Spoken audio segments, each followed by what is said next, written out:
तुम्हारे पास परिवार नहीं है। ये देखिए, मैंने चौकीदार शब्द बोला। आदमी बहुत नीच किस्म का आदमी है। एक कहावत है कि जो बिहार में गांधी मैदान भरता है वो बिहार पे राज करता है।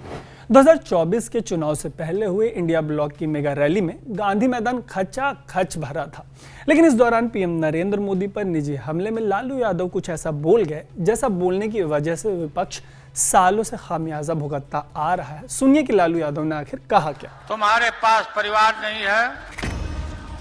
लालू के ऐसे बयान के जवाब में बीजेपी वालों ने जो कैंपेन चलाया है उसका नाम है मोदी का परिवार। बीजेपी वालों ने अपनी सोशल मीडिया प्रोफाइल्स के नाम के आगे मोदी का परिवार ऐड कर लिया। पीएम मोदी ने भी तेलंगाना की एक ताजा रैली में कहा कि देश की 140 करोड़ जनता उनका परिवार है, और अब ये भी कहा जा रहा है कि निजी हमले को एक बार फिर से पीएम मोदी ने अपने पाले में कर लिया है। वैसे पीएम मोदी पर ऐसा हमला पहली बार नहीं हुआ जिसे उन्होंने अपने फेवर में पलट दिया हो।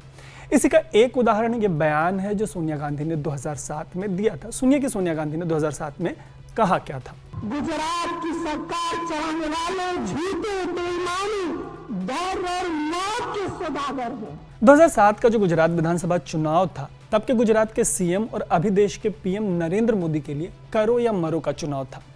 यही करो या मरो वाली बात कांग्रेस पर भी लागू होती थी। करो या मरो वाले इस चुनाव में एक सिलसिला शुरू हुआ, सिलसिला नरेंद्र मोदी पर निजी हमलों का। ऐसे ही एक निजी हमले में सोनिया गांधी ने वो बात कह दी जो आपने अभी सुनी।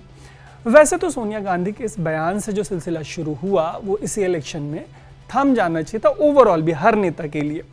क्यों थमना चाहिए था, उसके लिए आपको वो बयान सुनाते हैं जो पीएम नरेंद्र मोदी ने सोनिया गांधी के इस बयान के जवाब में दिया था, और फिर बताएंगे कि आखिर ऐसे हर हमले के बाद नरेंद्र मोदी कैसे अपने फेवर में बाजी पलट देते हैं। हकीकत तो थी मत के सौदागर, अब वो बेचारी बोल गई मौत के सौदागर।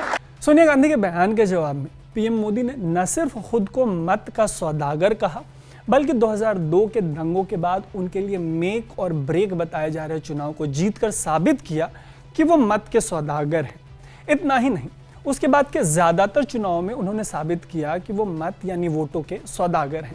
लेकिन ये स्टोरी मोदी के मत के सौदागर होने के बारे में नहीं है, बल्कि इस बारे में है कि जब जब विपक्ष ने उनके ऊपर निजी हमले किए तब तब उनको मिलने वाले वोटों की संख्या बढ़ती चली गई।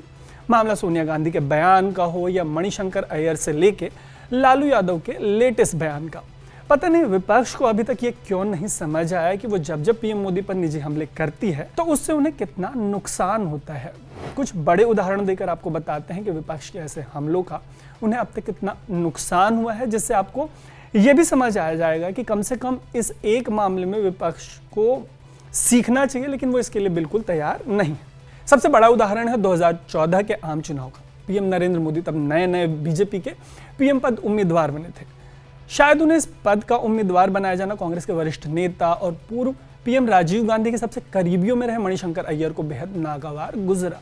इतना नागवार कि उन्होंने कहा कि नरेंद्र मोदी कभी भी पीएम नहीं बनेंगे, लेकिन वो इतने पर ही नहीं रुके। इसके बाद उन्होंने जो कहा वो सुनकर आप भी कहेंगे कि उन्होंने हद पार कर दी। सुनिए कि आखिर तब मणिशंकर अय्यर ने कहा क्या था। नरेंद्र मोदी कभी भी देश के प्रधानमंत्री नहीं बनेंगे, नहीं बनेंगे, नहीं बनेंगे। लेकिन यहाँ आकर चाय का वितरण करना चाहते हैं तो हम उनके लिए कुछ जगह बना रखते हैं। अय्यर के बयान के साथ नरेंद्र मोदी ने वही किया जैसा उन्होंने सोनिया गांधी के मौत को मत बनाकर किया था। अय्यर के चाय वाले टॉन्ट को मोदी ने चाय की चर्चा के कैंपेन में कन्वर्ट कर दिया। अय्यर की भविष्यवाणी भी मुंह के बल गिरी। नरेंद्र मोदी ऐतिहासिक जीत के साथ न सिर्फ पीएम बने, बल्कि 2014 के चुनाव में कांग्रेस की ऐतिहासिक दुर्दशा हुई और लोकसभा में पार्टी अपने सबसे वर्स्ट परफॉर्मेंस देते हुए महज 44 सीटों पर सिमट कर रह गई। ऐसा कहते हैं कि दूध का जला छाछ फूक फूक के पीता है, मतलब आदमी अपनी गलती से सीखता है। लेकिन ऐसा लगता है कि मणिशंकर अय्यर और विपक्ष के नेता पीएम मोदी पर निजी हमलों के मामले में छाछ खौला कर पी रहे हैं। अगर अय्यर का ही उदाहरण लें तो जो गलती सोनिया गांधी ने 2007 में की थी, वही गलती अय्यर ने 2017 के गुजरात विधानसभा चुनाव में दोहरा दी।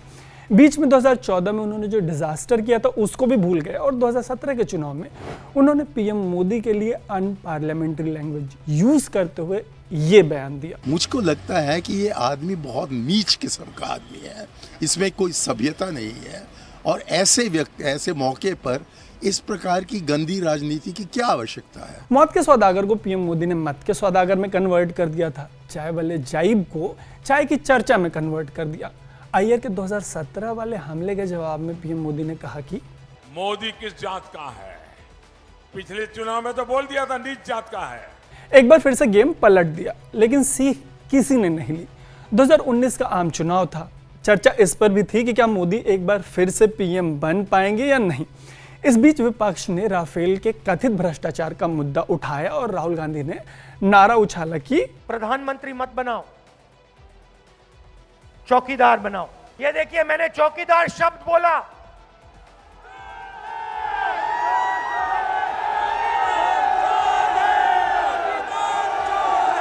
बीजेपी वालों ने राहुल गांधी के साथ वही किया जो वो अभी लालू यादव के साथ कर रहे हैं। चौकीदार चोर है के जवाब में बीजेपी वालों ने अपनी सोशल मीडिया प्रोफाइल्स पे लिख दिया, मैं भी चौकीदार।